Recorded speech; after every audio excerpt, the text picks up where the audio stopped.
রাজনৈতিক নেতৃবৃন্দ, সর্বত আমার পক্ষ থেকে আপনাদেরকে অভিনন্দন ও শুভেচ্ছা জানাই। আসলে সোনাইমুড়িতে আজকে সাংবাদিকদের সাথে বিভিন্ন যে অতিথিবৃন্দ রয়েছেন, আমি মনে করি যে অতীতে সাংবাদিকদের সাথে আসলে কোন রাজনীতিবিদদের এই ধরনের বিদ্যুৎপূর্ণ বৈঠক অতীতে আর হয়নি। আর আরেকটা বিষয় হচ্ছে যে এই সোনাইমুড়িতে আজকে এখানে প্রশাসনের লোক আছে এবং রাজনীতিবিদরা আছে। আমরা তাদেরকে বলবো যে সোনাইমুড়িতে গণমাধ্যম কর্মীরা গ্রেপ্তার হয়েছে এবং নির্যাতিত হয়েছে। আমাদের মাসুদ ভাইয়ের উপর হামলা হয়েছে, যে উনি নিউজ করার পরে ওনার উপর হামলা হয়েছে। এই কিছুদিন আগে, আমার মনে হয় 6 মাস আগে হামলা হয়েছে। এরপরে আর মাসুদ ভাইয়ের আরেকটি ভাইকে বলে শুধু হামলা হয়েছে, কিন্তু ভোট ডাকাতি হয় নাই ওনার নির্বাচন। কিন্তু আমাদের যে সোনাইমুড়ি প্রেস ক্লাব নির্বাচন, ওই নির্বাচনে ভোট ডাকাতির মাধ্যমে সবাই জানে।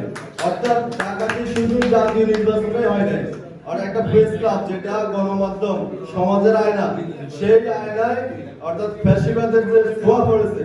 যেমন কিছুদিন আগে আমরা জাতীয় প্রেস ক্লাবে আমাদের একটা মিটিং হয়েছিল, সেখানে জাতীয় সাংবাদিকরা বলেছে যে এই বাংলাদেশে যে ফ্যাসিবাদকে সবচেয়ে বেশি শক্তিশালী করেছে তার জন্য ভূমিকা রাখেছে দালাল সাংবাদিকরা।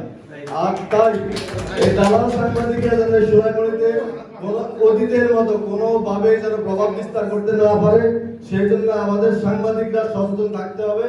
এবং যদি মুক্ত গণমাধ্যমকে কন্ট্রোল করার জন্য কেউ চেষ্টা করে, তাহলে আমরা ঐক্যবদ্ধ আছি এবং আমরা এখানে যারা রাজনৈতিক নেতৃবৃন্দ আছে তারাও আমাদেরকে সহযোগিতা করবে, আমাদের পাশে থাকবে। এবং সোনাইমুড়িতে থানার যে প্রতিনিধি এখানে রয়েছেন তাদের প্রতি আমাদের আহ্বান থাকবে যেন সাংবাদিকদের যেন লেখালেখিতে তারা সহযোগিতা করে। এবং আগামী দিনে এই সোনাইমুড়িতে কোনো দালাল এবং এই কোনো বিপজ্জনক বিশৃঙ্খলা সৃষ্টিকারী যেন না থাকে, সেই জন্য সাংবাদিকরা সজাগ দৃষ্টি রাখবে এবং গণমাধ্যম মুক্ত থাকবে। এবং ফ্যাসিবাদ যেন কোথাও আর আগের মতো যেন জেগে বসতে না পারে, সেই আহ্বান জানিয়ে আমি আমার বক্তব্য শেষ করছি। খোদা হাফেজ।